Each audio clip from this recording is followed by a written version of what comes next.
प्रेम, एक ऐसा एहसास जिसे हम सब महसूस तो करते हैं, लेकिन क्या इसे शब्दों में समझाया जा सकता है? शायद नहीं।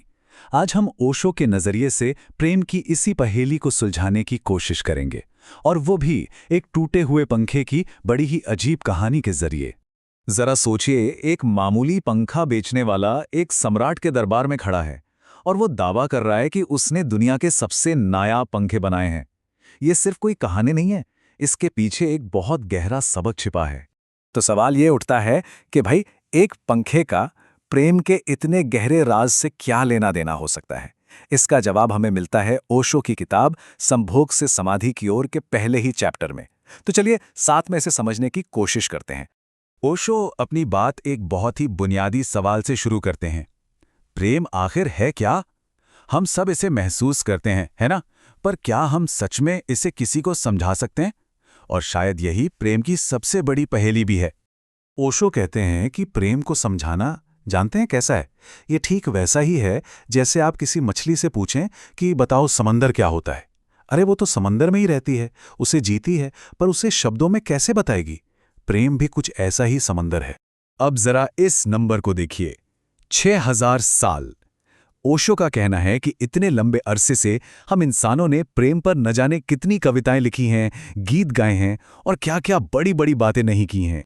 लेकिन इतनी सारी बातों के बावजूद एक कड़वा सच है। ओशो कहते हैं कि हमारी असली जिंदगी में प्रेम लगभग है ही नहीं, वो गायब है। मतलब हमारी बातों और हमारी असलियत के बीच एक बहुत बहुत गहरी खाई है।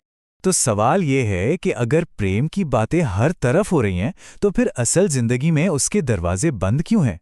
इसका असली जिम्मेदार कौन है? देखिए, ओशो इसी पाखंड की तरफ इशारा करते हैं। एक तरफ तो हम अपने गीतों और कविताओं में प्रेम के गुण गाते नहीं थकते, और दूसरी तरफ असल जिंदगी में उसी प्रेम के हर रास्ते पर ताला लगाकर बैठे हैं। और मजे की बात देखिए, ओशो कहते हैं कि समाज की वही संस्थाएं जैसे कि धर्म, संस्कृति और तथाकथित ज्ञानी लोग जो दिन रात प्रेम का उपदेश देते हैं, असल में उन्होंने ही प्रेम के रास्ते में सबसे बड़ी दीवारें खड़ी की हैं। तो जब हमारी जिंदगी में प्रेम नहीं आ पाता तो हम इसका दोष किस पर डालते हैं? ओशो कहते हैं कि हम अक्सर गलत जगह उंगली उठा देते हैं। हम फौरन ये मान लेते हैं कि कमी तो भाई हमारे अंदर ही है, कि इंसान का मन ही खराब है, जहरीला है, और शायद इसीलिए प्रेम जैसी अच्छी चीज उसमें टिकी नहीं पाती। लेकिन ओशो इस बात को सिरे से खारिज कर देते हैं। वो साफ साफ कहते हैं, मन जहर नहीं है। असली समस्या हमारा मन बिल्कुल नहीं, बल्कि कुछ और ही है। असली अपराधी हैं वो गलत सिद्धांत, वो गलत नियम जो हमें हजारों सालों से सिखाए जा रहे हैं। ये ऐसे नियम हैं जो कभी काम कर ही नहीं सकते, और जब हम उनमें फेल हो जाते हैं तो हम खुद को ही कसूरवार मानने लगते हैं। इस बात को और अच्छे से समझने के लिए चलिए वापस चलते हैं उस सम्राट और पंखे वाले की कहानी पर। याद है वो सौदा? 2 पैसे का पंखा, कीमत 100 रुपए और गारंटी पूरे 100 साल की। ये सौदा इतना ज्यादा अजीब था कि सम्राट भी सुनकर हैरान रह गए थे। और हुआ भी बिल्कुल वैसा ही जैसा कि होना था। कुछ ही दिनों में वो पंखा पूरी तरह से टूट गया, बिखर गया, खत्म। अब सम्राट ने तो यही सोचा कि ये बस एक धोखेबाज की कहानी थी जो पैसे लेकर भाग गया। लेकिन उन्हें यह नहीं पता था कि इस टूटे हुए पंखे में ही तो एक बहुत बड़ा फलसफा छिपा हुआ था। तो आखिर इस टूटे हुए पंखे का प्रेम से क्या कनेक्शन है? अब यहीं पर कहानी का असली मजा और असली सबक सामने आता है। वो 100 साल की गारंटी वाला पंखा, वो एक दोषपूर्ण सिद्धांत का सबसे अच्छा उदाहरण है।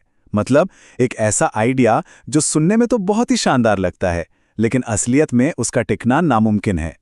ये पंखा दरअसल समाज के दिए उन सभी झूठे उसूलों और आदर्शों का प्रतीक है जिनके सहारे हम अपनी जिंदगी जीते हैं। ये सिद्धांत दिखने में तो बहुत सुंदर होते हैं, लेकिन असल में ये टूटने के लिए ही बने होते हैं। और यही ओशो का सबसे जरूरी पॉइंट है। जब ये दोषपूर्ण सिद्धांत मतलब पंखा टूटता है तो हम सिद्धांत पर सवाल नहीं उठाते, नहीं, हम सीधा खुद को दोष देने लगते हैं। हम ये मान लेते हैं कि कमी हम में ही है, पंखे में नहीं। तो अब एक पल के लिए सोचने वाली बात यह है कि हमारी अपनी जिंदगियों में ऐसे सुंदर लेकिन टूटे हुए पंखे कौन से हैं? वो कौन से खोखले सिद्धांत हैं जिन्हें हम सब ने बिना कोई सवाल किए बस यूं ही सच मान लिया है?